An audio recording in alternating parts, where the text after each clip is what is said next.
তারপর শক্তিশালী মুমিন আল্লাহর কাছে বেশি প্রিয়, আল্লাহ শক্তির চর্চা করতে বলেছেন। তা আমরা শক্তির চর্চা করব, আমরা ব্যায়াম বা কায়িক শ্রম করব বা শক্তির চর্চা করব। তাহলে যারা শক্তির চর্চা করবে না তাদের শক্তি বেড়ে যাবে নাকি কমে যাবে?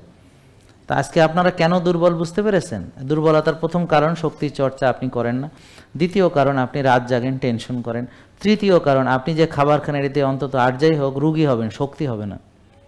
আমার কথা বুঝতে পারছেন? তো এই জন্যে আপনাদের শক্তি আর বয়সের কারণে আবার কমতে থাকবে।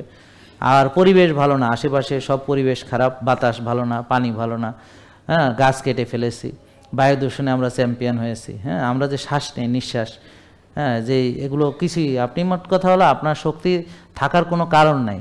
শক্তি যদি থাকে সেটা আপনি অস্বাভাবিক।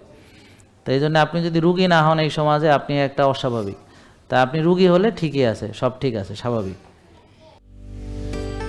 জেকে লাইফস্টাইল, ওষুধ মুক্ত সুস্থ জীবন।